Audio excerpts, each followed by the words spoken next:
Rain hammered through the tiny holes in the rusted tin roof, dripping into old plastic bowls scattered across the cracked floor. On the worn wooden table lay an empty bottle of heart medicine, 2 unpaid school fee notices, and a hospital envelope marked final payment due today. Before her younger brother could notice it, Nia quietly folded the letter and slipped it beneath a faded tablecloth. "You'll miss school if you keep staring at me," she said with a gentle smile. "What about Dad?" he asked softly. Nia glanced toward the bedroom where every breath her father took sounded heavier than the last. Once the strongest carpenter in their village, he could barely sit up without gasping for air. The doctor's warning echoed inside her mind: without surgery within days, there would be nothing more they could do. Still, she forced another smile. "He'll be fine," she whispered, even though she no longer believed her own words. Their mother had passed away years earlier, leaving Nia to become more than a daughter. She had become the provider, the caretaker, the protector, and the reason her younger siblings still believed tomorrow might be kinder than today. Every sunrise meant another battle against bills she could never quite catch up with. That evening, after finishing a long shift cleaning the local clinic, Nia stepped outside into the pouring rain, exhausted and hungry.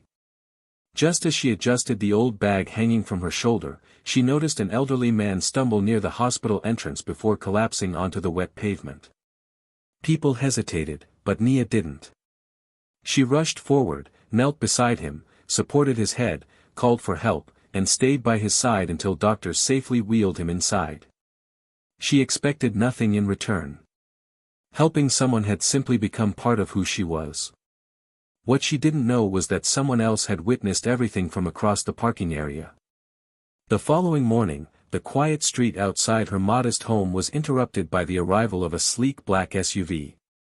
Curious neighbors peeked through curtains as a tall, well-dressed man stepped out. Despite the expensive suit and polished shoes, there was no arrogance in his eyes. He walked toward Nia with calm confidence and stopped a respectful distance away. "Miss Nia?" he asked politely. She nodded cautiously. "My name is Malik Admy. May I have a few minutes of your time?" Nia folded her arms.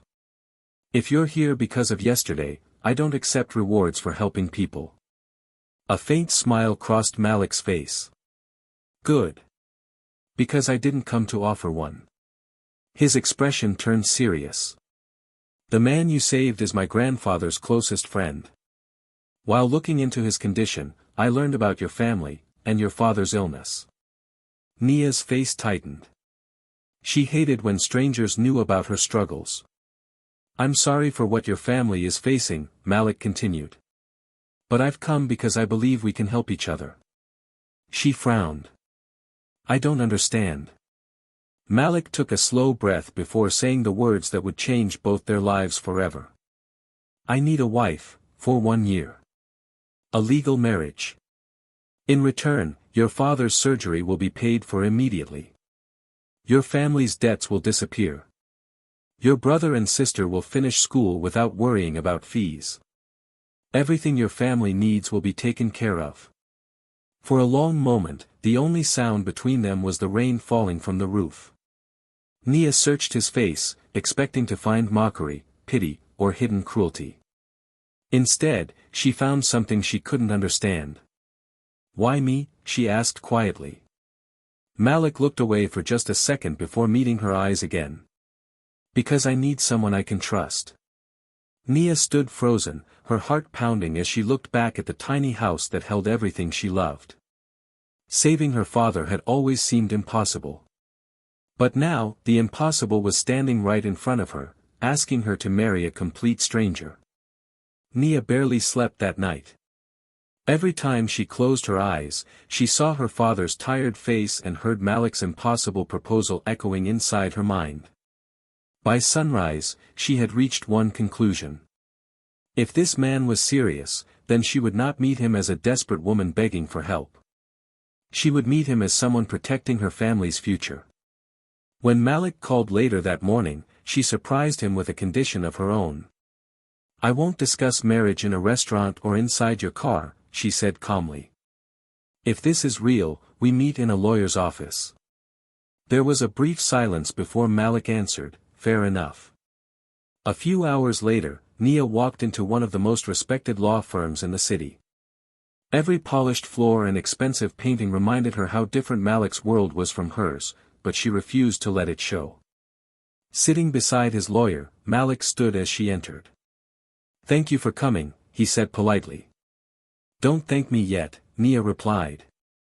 "I'm here to listen, not to agree." A faint smile crossed Malik's face. For the first time in days, someone had spoken to him without fear or admiration. The lawyer placed several documents on the table but kept them closed. "Before we discuss paperwork," Nia said, "I want the truth." Malik leaned forward. "My grandfather built one of the largest agricultural companies in the country. Before he passed away, he left a condition in his will. If I'm not legally married before a corporate deadline, I temporarily lose control of the company." Nia studied his face carefully. Why would a grandfather force someone to marry? Malik hesitated for just a second. He believed leadership required stability. His answer sounded practiced, almost too clean. Nia noticed it immediately. "You're leaving something out." Malik didn't deny it. "There are family matters that don't concern you." "Not yet." She folded her arms. "If they don't concern me now, they'll concern me after I marry you." Malik held her gaze but said nothing, confirming her suspicion that a much larger story remained hidden. Instead of pressing further, she changed direction. "Fine. Then let's discuss my conditions." The lawyer reached for his pen. "First," Nia began, "my father receives his surgery whether this marriage succeeds or fails. His life cannot depend on our relationship." "Agreed," Malik answered without hesitation. "Second, my younger brother finishes school, no matter what happens between us." "Agreed." "Third, I keep my teaching job. I won't become someone who waits for money instead of earning it." Malik nodded. "I wouldn't ask you to give up your career." Nia continued, her voice growing firmer. "Separate bedrooms. No pretending to be husband and wife behind closed doors. No control over who I speak to. My family visits whenever they want. If I ever feel threatened, disrespected, or unsafe, I leave immediately." The lawyer looked toward Malik, expecting objections. Instead, Malik simply said, "Every one of those conditions goes into the contract." Even the lawyer seemed surprised. Nia narrowed her eyes. "You're agreeing too easily." Malik smiled faintly. "Because none of your conditions are unreasonable." She remained unconvinced. "Paper doesn't always protect people." "No," Malik admitted quietly. "But honest people respect what's written on it." For the first time since they met, Nia saw something unexpected behind his calm expression. He wasn't trying to buy her. He was trying to convince her that she would never become a prisoner inside his world. Yet one question refused to leave her mind. If he seemed this fair, what kind of family was waiting behind the doors of his mansion that made such a contract necessary in the first place? As the lawyer slowly prepared the first draft of the agreement, Nia realized she wasn't just deciding whether to marry a stranger anymore. She was deciding whether to step into a life filled with secrets she still couldn't see. Nia expected marble floors, expensive artwork, and grand chandeliers when she stepped through the towering gates of the Admy estate. She found all of them, yet none of it made the place feel like a home. Every polished hallway echoed with silence, every perfectly arranged room felt untouched by warmth, and every servant greeted her with flawless manners that somehow carried quiet curiosity instead of genuine welcome. It was as though the mansion had been built to impress the world while hiding the loneliness of the people who lived inside it. Standing beside Malik, she realized that even a palace could feel like a prison when no one inside truly smiled. Malik noticed her uneasy expression and spoke softly. "It takes time to get used to this place." Nia forced a small smile. "I'm not sure anyone ever does." His eyes lingered on her for a moment before he continued walking, but he said nothing more. The silence between them somehow felt more honest than forced conversation. Soon they entered the main drawing room where portraits of generations of the Admy family stretched across the walls. Every face carried the same expression of confidence and authority, as if each generation expected the next to protect the family's legacy at any cost. Nia couldn't help noticing that none of the painted faces looked happy. Before she could study them further, an elegant woman entered with graceful confidence. She wore no extravagant jewelry, yet her presence commanded the entire room. Malik straightened immediately. "Mother." Mrs. Adeyemi greeted Nia with perfect courtesy. "Welcome to our family, Nia. I hope your journey wasn't uncomfortable." Her voice was gentle, but it carried an invisible distance that made every word feel carefully measured. Nia thanked her sincerely, searching for even a small sign of warmth, but the older woman's expression remained unreadable. There was no open rejection, yet there was no embrace either. It was the kind of politeness that reminded Nia she was accepted by obligation, not by affection. As tea was served, the conversation remained formal.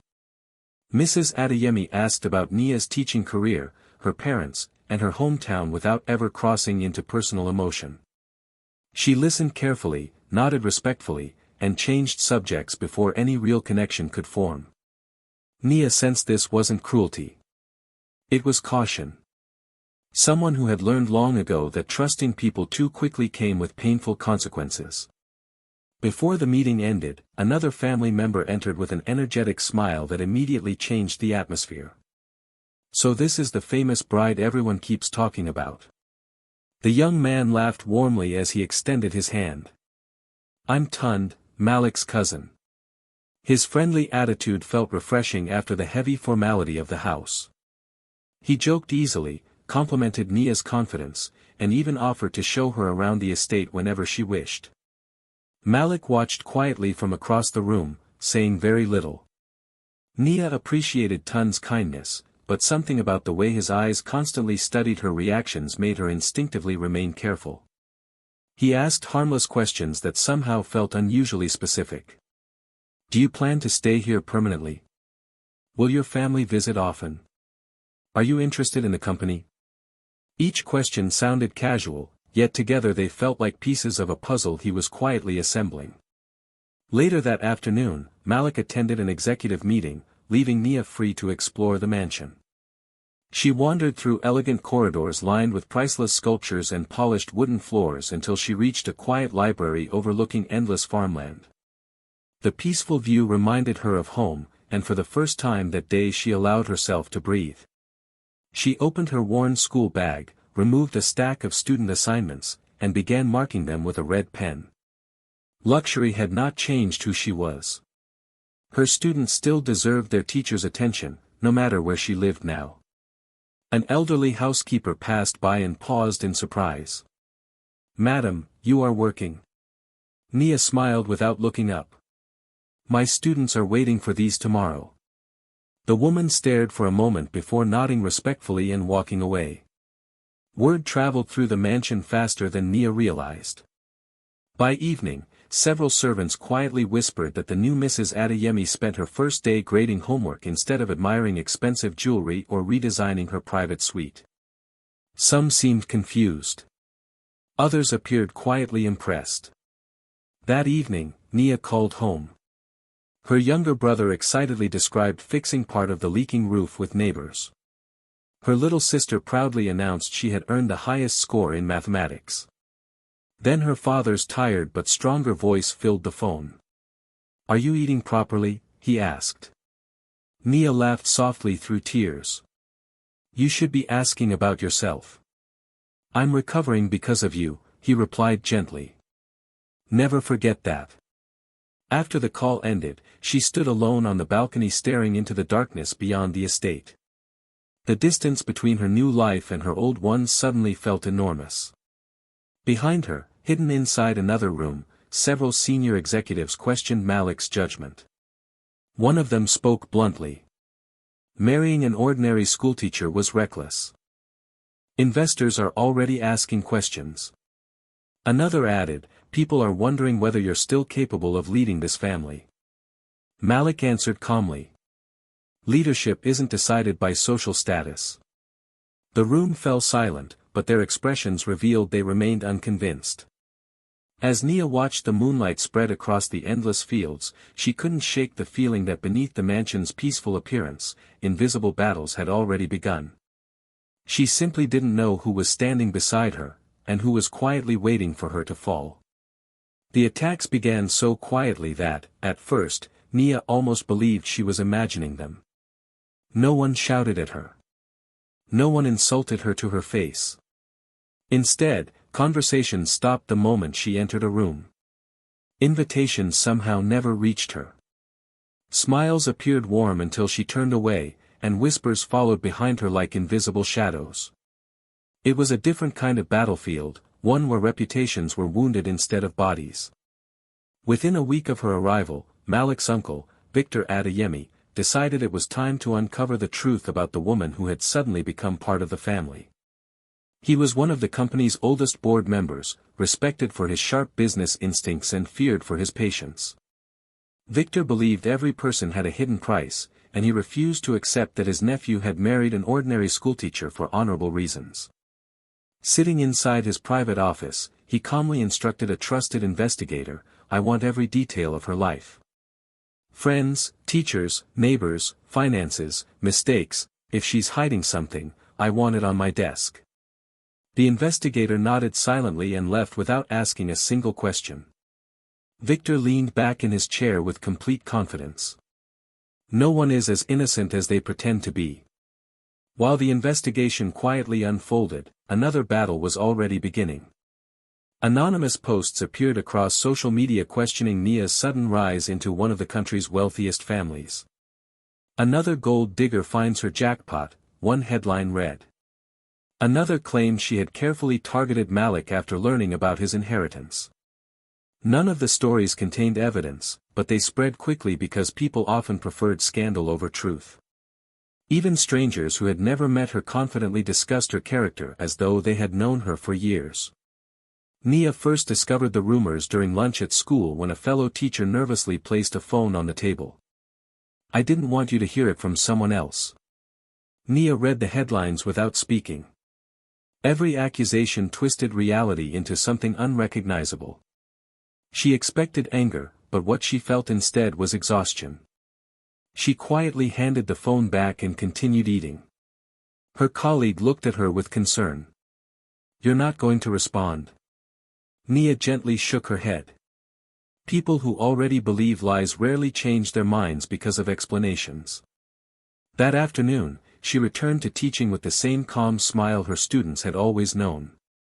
If the children noticed the sadness hiding behind her eyes, they never mentioned it. Days later, Mrs. Admy invited Nia to an exclusive charity luncheon attended by influential business families. It seemed like an opportunity for acceptance, but it quickly became another carefully disguised trial. Every guest welcomed Nia politely, yet their questions carried invisible judgments. "Which university did your parents attend?" one woman asked with a pleasant smile. Another casually inquired, "How difficult was it adjusting to a life you've probably never imagined?" Someone else laughed softly before saying, "It's wonderful when dreams come true so unexpectedly." Each sentence sounded harmless, yet together they reminded Nia that many people measured human value by wealth instead of character. She could have defended herself. She could have listed every sacrifice she'd made for her family or reminded them that dignity couldn't be purchased. Instead, she simply smiled and answered with quiet grace. "I've always believed that kindness is more valuable than comfort." An awkward silence followed. A few guests looked away, suddenly uncomfortable with their own behavior. Others forced polite laughter before changing the subject. Across the room, Malik had witnessed the entire exchange. He had spent years attending these gatherings without noticing the subtle cruelty hidden beneath polished manners. Watching Nia endure it without bitterness unsettled him in ways he couldn't explain. On the drive home, the silence between them lasted several minutes before Malik finally spoke. "You didn't deserve any of that." Nia stared through the window at the passing city lights. "People fear what doesn't fit their expectations." You could have answered them. She smiled faintly. Sometimes protecting your peace is more important than winning an argument. Malik glanced at her, surprised by how much strength could exist inside someone who never raised her voice. For the first time since their unusual marriage began, guilt quietly settled into his heart. He had believed the contract only required financial protection. He hadn't realized it would expose her to battles she had never chosen. Meanwhile, Victor received the first report from his investigator. He flipped through pages detailing Nia's childhood, education, employment history, financial records, and community reputation. The report revealed no hidden scandals, no secret debts, and no suspicious relationships. Instead, it described years spent caring for her sick father, supporting her siblings, volunteering at local literacy programs, and consistently refusing financial favors she hadn't earned. Victor frowned. This can't be everything. The investigator answered calmly. We've checked repeatedly. Her reputation is exceptionally clean. Victor closed the file slowly, refusing to believe it. Then keep digging. Everyone has a weakness.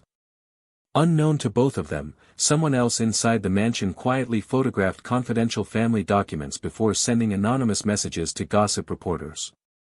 The leaks became more personal, revealing details only someone close to the family could possibly know. Malik immediately realized the attacks were no longer coming from outsiders. Someone inside his own circle was feeding the rumors. Standing alone in his office that evening, he looked at the latest article accusing Nia of manipulating the family fortune. Then he slowly locked the screen and whispered to himself, if someone is willing to betray us this easily, who have I been trusting all these years? Outside the window, the mansion stood as peaceful as ever, but beneath its elegant surface, every smile had become a mask, and every conversation carried the possibility of betrayal. Time quietly transformed what neither Nia nor Malik had expected. The marriage contract still existed, carefully locked inside a lawyer's office, but the invisible walls they had built around themselves began to weaken in ways neither of them noticed at first. There were still separate bedrooms, respectful boundaries, and conversations focused mostly on practical matters, yet small moments slowly replaced awkward silence. One rainy afternoon, Malik returned home earlier than expected after a board meeting had been postponed. As he walked through the estate gardens, he heard children's laughter coming from an old storage building that had recently been renovated. Curious, he stepped closer and looked through the open doorway. Inside, nearly 20 children sat around wooden tables while Nia patiently explained mathematics using colored chalk on a worn blackboard. Most of the children belonged to gardeners, drivers, cooks, and security guards working on the estate. She had transformed an unused room into a small evening classroom without asking anyone for permission or recognition. One little boy struggled to solve a problem and lowered his head in embarrassment. Nia knelt beside him and smiled gently. You're not failing because you don't know the answer. You're learning because you're trying to find it. The boy's face slowly brightened before he picked up his pencil again.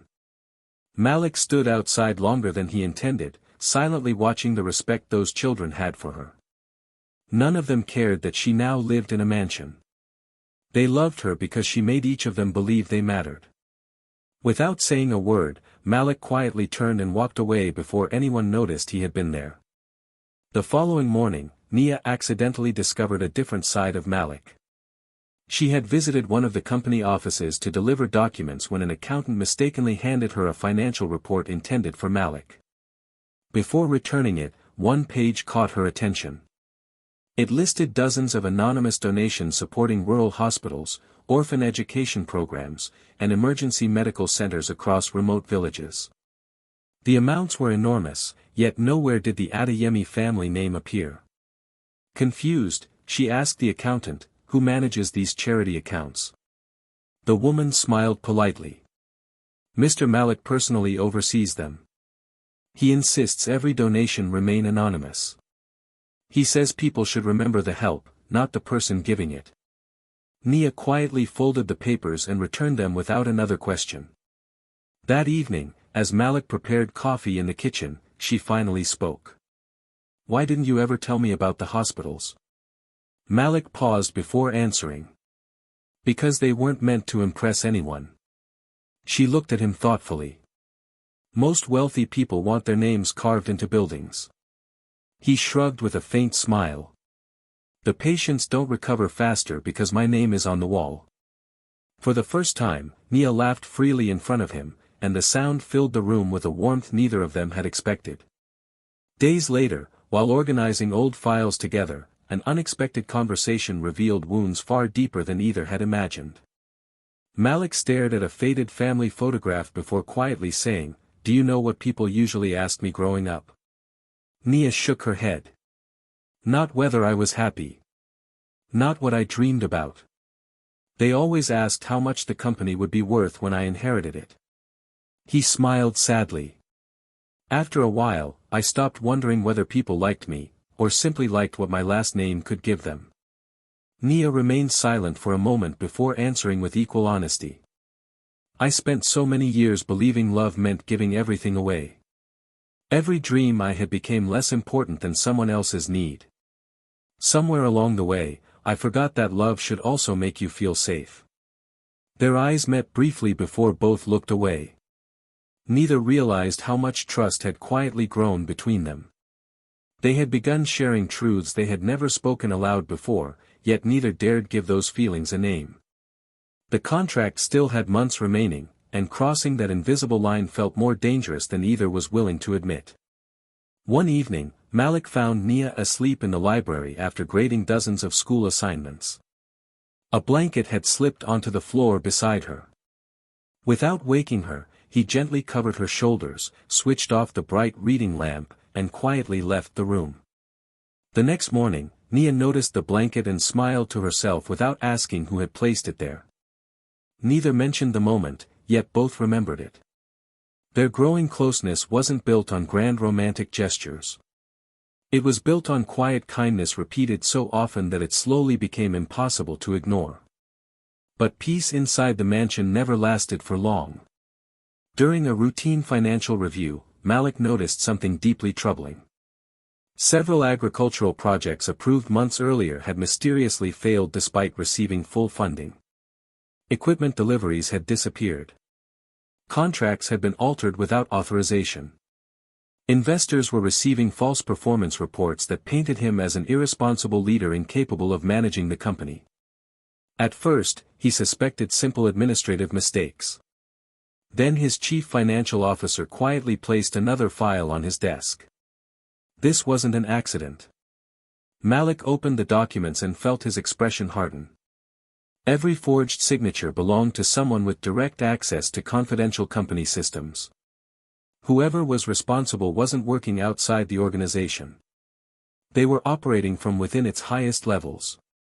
Late that night, Malik remained alone in his office studying the evidence while rain tapped softly against the windows. He whispered under his breath, "Someone has been destroying this company piece by piece, and making sure everyone blames me." Unknown to him, just outside the partially open door, a shadow moved silently down the hallway before disappearing into the darkness, carrying the unsettling certainty that Malik had finally started asking the right questions. The storm everyone had feared finally arrived, and it struck with ruthless precision. Early one morning, news outlets, business blogs, and social media platforms exploded with the same shocking headline. Leaked documents suggest Malik Adeyemi's marriage was carefully planned months before they met. Within hours, millions of people had already decided the story was true. Attached to the articles were bank transfer records, printed emails, and photographs that appeared to show Nia accepting a large payment from a company secretly connected to Malik weeks before his father's medical emergency. Television commentators called it an elaborate scheme. Online influencers mocked her as the teacher who married into billions. Complete strangers filled comment sections with accusations, insults, and cruel jokes. The evidence looked so convincing that even honest people struggled to question it.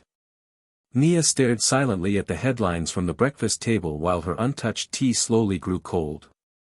She knew every document was fake, yet seeing her own name surrounded by lies felt like watching someone erase her entire life with a few carefully designed pages. Before she could gather her thoughts, her younger sister called in tears. People are standing outside our house asking neighbors if you tricked him. They're saying horrible things about you. Nia closed her eyes. Stay inside. Don't argue with anyone. I'll find a way to fix this. But as she ended the call, she quietly wondered whether some lies could ever truly be erased. Across the city, investors demanded emergency meetings. Company shares began falling as speculation spread that Malik himself had helped orchestrate the fraudulent marriage. Board members questioned his leadership more aggressively than ever before. Victor Admy watched the chaos unfold with calm satisfaction, believing the pressure would finally force Malik to dissolve the marriage and restore the family's public image. Sometimes, he remarked to another executive, reputation is worth more than truth. Meanwhile, Malik refused to believe a single accusation. He personally hired independent forensic investigators instead of relying on internal company staff. Late one evening, while searching through his late grandfather's private archives for unrelated financial records, he discovered an old sealed envelope marked with a handwritten instruction. To be opened only when betrayal becomes impossible to ignore. His hands hesitated before carefully breaking the seal. Inside rested a personal letter written years before his grandfather's death. Malik slowly began reading. If you are holding this letter, then the family has already begun fighting itself. I created the marriage condition not because I believed marriage guarantees wisdom, but because I knew greed always reveals itself when power appears uncertain. The person who truly wishes to protect this family will stand beside you during public weakness. Those who seek only control will attack when they believe you are isolated. Watch carefully. Your enemies will expose themselves far more clearly than your allies ever could. Malik lowered the letter, stunned. His grandfather had never intended the marriage requirement to create romance. It had been a carefully designed test, exposing who valued the company's future and who valued only power. Suddenly every attack, every rumor, every act of sabotage formed part of a much larger picture. His grandfather had predicted betrayal long before anyone else recognized it. That night, Nia quietly packed a small suitcase. She folded each piece of clothing carefully, pausing every few minutes as tears blurred her vision. Malik entered unexpectedly and stopped in the doorway. What are you doing? She couldn't meet his eyes. Ending this before it destroys everything you've worked for. He remained silent. The company is losing investors because of me. Your name is being dragged through the mud because of me. If I leave now, people will eventually stop talking. Malik stepped closer. Do you honestly believe abandoning you will make me a stronger man? Her voice trembled. I believe it will save your future. He looked at her for a long moment before quietly asking, and what about yours? She struggled to answer. Mine stopped mattering the day I signed that contract. Malik gently took the suitcase from her hands and placed it back on the bed. No, Nia. Your future started the day you walked into this house and reminded me that integrity still exists. She finally looked at him, unable to hide the tears filling her eyes. For months they had hidden behind legal agreements and carefully measured words, but in that moment neither of them spoke like business partners anymore. They spoke like two people who had learned to trust each other completely. The following morning, the board of directors gathered for what many believed would be Malik's public announcement ending the marriage. Reporters crowded outside company headquarters while cameras broadcast the meeting live across the country. Victor sat confidently among the executives, certain victory was only minutes away. Instead of issuing a divorce statement, Malik stepped to the podium and calmly faced the cameras. Over the past several days, he began, my wife has been accused of crimes she did not commit. I have reviewed every allegation personally. I believe the evidence against her has been deliberately manufactured. Murmurs spread through the room. Malik continued without hesitation. If protecting my reputation requires abandoning an innocent woman, then my reputation isn't worth protecting. Reporters erupted with questions, but he raised one hand and continued speaking. The easiest decision today would be sacrificing someone who cannot defend herself. I refuse to become that kind of leader. Nia watched the broadcast from the mansion, tears silently falling down her face. For the first time in her life, someone had chosen to stand beside her instead of asking her to carry everyone else's burden alone. Outside the headquarters, public opinion remained divided, investors continued demanding answers, and the company's future hung by a thread. Yet hidden behind the headlines, something far more powerful had changed. Their marriage was no longer being held together by a signed contract. It was being held together by trust that neither fear nor public judgment could break. And somewhere in the shadows, the person responsible for the forged evidence realized that Malik's loyalty had become far stronger than anyone had anticipated, making the coming battle far more dangerous than ever before. Malik stood before a room filled with shareholders, executives, lawyers, and journalists, yet his eyes searched for only one person. Nia sat quietly near the back, her hands folded together as whispers spread through the hall like wildfire. Everyone had come expecting the final collapse of Malik Adeyemi's leadership, but no one realized the truth was about to rewrite everything they believed. His uncle wore a confident smile, certain that months of carefully planned deception had finally brought victory within reach. "Before this meeting begins," Malik said calmly, "there are a few records my grandfather wanted revealed only if this company ever faced betrayal from within." The enormous screen behind him came to life.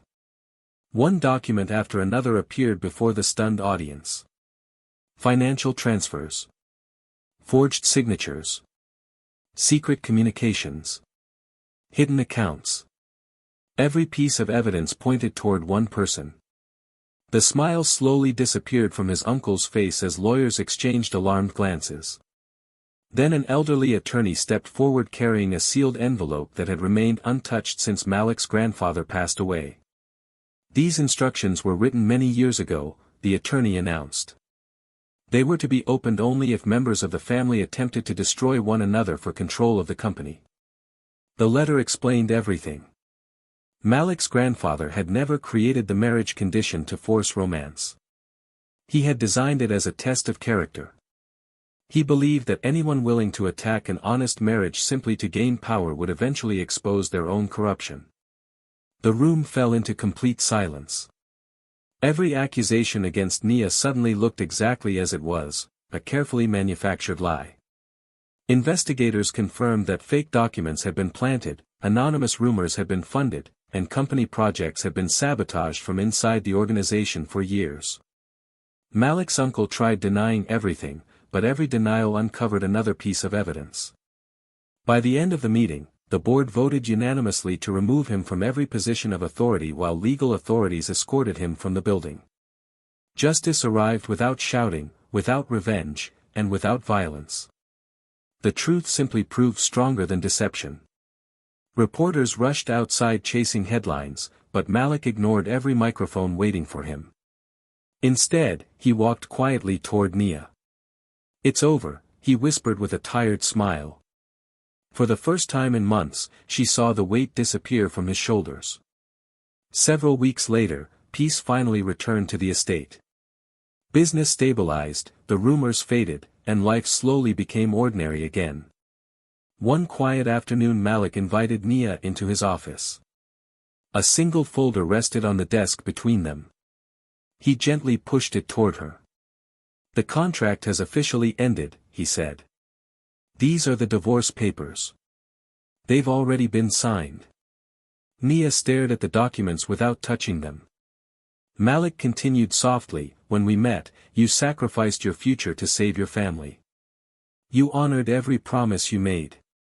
Now it's my turn to honor mine. You're completely free." He stood, preparing to leave, then paused beside the door. "Thank you," he said. "Before you came into my life, I thought family was something people fought over. You taught me it's something people protect. I'll always be grateful." He walked away without asking her to stay. Without asking for another chance. Without placing a single condition on her freedom. Nia remained alone in the office, staring at the signed papers. Months earlier she would have accepted them without hesitation. Back then this house had felt like a beautiful prison, and Malik had been nothing more than a stranger. But somewhere between hospital visits, late-night conversations, quiet acts of kindness, and battles they had survived together, everything had changed. She realized the decision before her was no longer about obligation, sacrifice, or survival. For the first time in her life, it belonged entirely to her. She picked up the divorce papers, looked at Malik's careful signature, and slowly tore every page into tiny pieces. When she found him standing alone in the estate garden watching the sunset, he turned in surprise. Without saying a word, she placed the torn pieces into his hands. Tears filled his eyes before she even spoke. "I married you because I had no choice," she said softly. "Today, I choose you because I finally do." Malik smiled through tears as he wrapped his arms around her, holding her not as part of a contract but as the woman who had transformed his life forever. Months later, laughter filled a dinner table that had become far larger than either of them ever imagined. Nia's father had fully recovered, her siblings chased one another around the house, Malik's mother smiled more than she had in years, and children from the estate workers' families were welcomed like relatives instead of employees. Looking around the table, Nia remembered the night she had counted unpaid bills beneath a leaking roof, believing love always demanded sacrifice. She understood now that real love did something far greater. It gave people the courage to choose each other freely. The stranger she had once feared had become the home she never knew she was searching for, proving that the greatest fortunes are never measured in money, but in the people who choose to stand beside you when they no longer have to.